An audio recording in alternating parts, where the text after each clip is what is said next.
Alright, good morning guys. So, nandito tayo ngayon, no?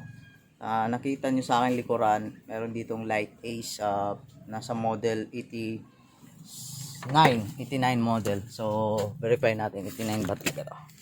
So, Light Ace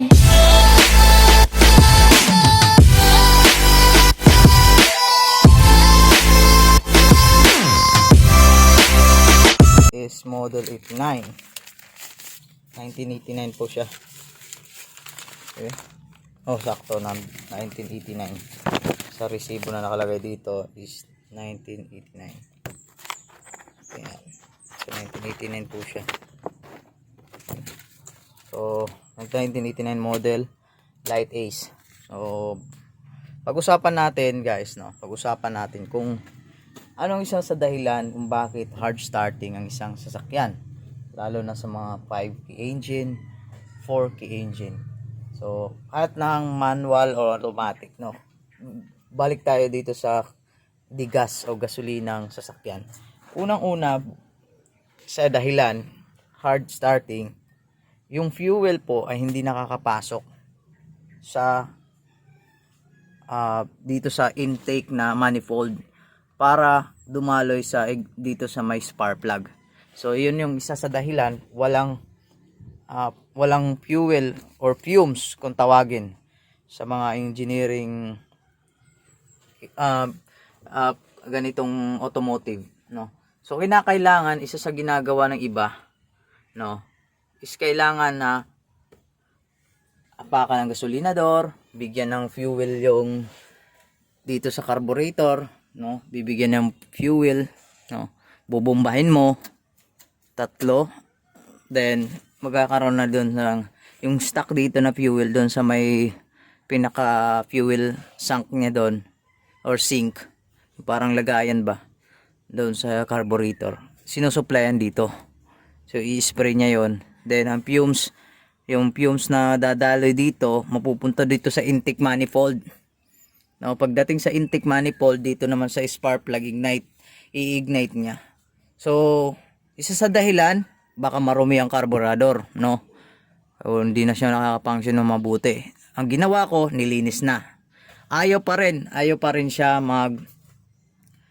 start. Hard starting pa rin, no?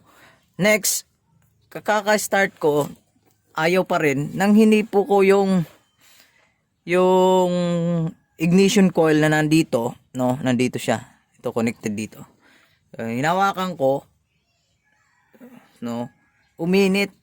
So isa sa indication na may problem ng yung ignition coil is umiinit na siya. Mainit na talaga, hindi normal na init, hindi warm. Mainit talaga siya, may init siyang na nandun. Nilinis na natin yung lahat ng connection dito. Nilinis na rin natin yung dito sa distributor. Lahat na ginawa natin. So, nagawa ko na to lahat bago ko na-check tong ignition. So, ang sira pala ng ignition is, napansin ko, guys, nang kinuha ko na siya, so, nandito, yung luma, ito yung bago, no? Bago. Hindi ko na binili sa Shopee, mga nasa 900 plus, 1,000 plus. So may connected na po siya ng resistor. So ito yung luma, no. Oh, luma. Lumang-luma na talaga, oh. Tinuturahan lang nila ito. So hindi kami ang first owner dito, pang third owner na kami. So mapapansin nyo, walang kahit sik mo siya, walang parang tubig sa loob kasi dapat meron siyang parang tubig or oil na nasa loob. So itong bago, pag sinik mo siya, mararamdaman mo mayroon. Ayan, ayan, meron. So yan yung indication sa isa na wala na talaga to, dead bat na to. So itong ignition coil, ano ba ang gamit niya, no? So ito po ay mula sa 12 volts na kinuha niya sa battery, i-convert niya or papalakasin niya yung kuryente at gagawin niyang 20 to 50,000, no? Voltage o amperahe niya, lakas niya, no? Kaya once mag-start ang makina or mag-start kayo, huwag kayong hahawak nito.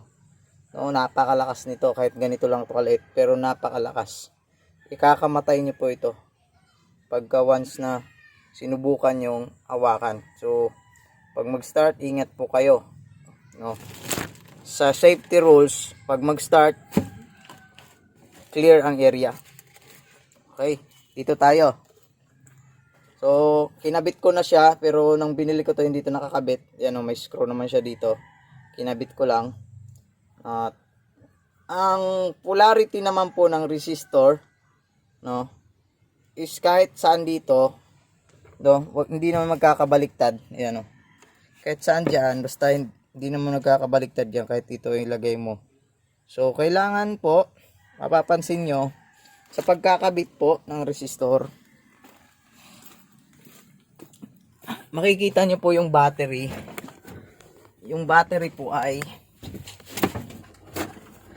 connection ng battery at saka yung ito yun o. Yan. Dalawa po yan o. Ayan, dalawa yan. Isa positive. So, ito po, itong itim, yan po yung ilalagay nyo sa resistor. Resistor siya ilalagay. Pero itong isang pula, dito pa rin siya sa positive. Ito. Positive na to. Oh, ayan. Ito. May na plus naman yan. May plus naman dyan, nakikita. Yan yung positive, negative. Then, itong gitna, ito po yung magbibigay o ibabato niya yung kuryente na nandito sa parang transformer o transformer nga tawag nito sa iba, no? Ilalagay dito, itatakbo niya, idadaloy niya papuntang distributor. Si distributor naman ay magbibigay sa bawat spark plug, sa bawat spark plug ng kuryente, at si spark plug naman ang magi-ignite, ang magi-spark para sa combustion. Okay, so naintindihan natin guys, no? So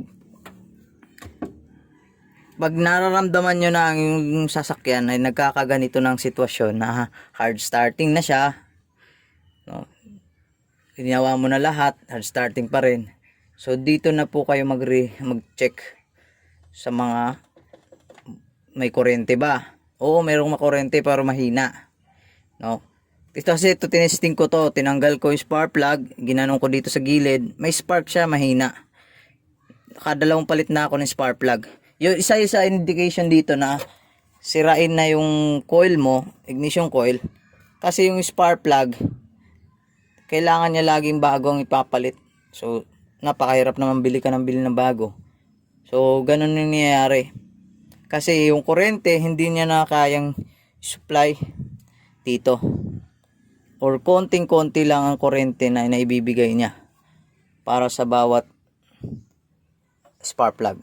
So, kailangan siguraduhin natin ang sasakyan at mag-ingat po tayo sa pagsasagawa. Kung hindi kaya, magpaturo. Okay. So, yun. Ito lang po may papayo ko sa inyo, no? At nawa maging gabay nyo sa inyong sasakyan ang tamang pagkabit ng ignition coil. So, meron sa online yan, makakabili kayo. Ito naman halos pareho lang naman sa online eh. C1 CIC 800 Circuit Automotive Technologies, Yokohama, Japan. Osaka, Japan. So, yan lang.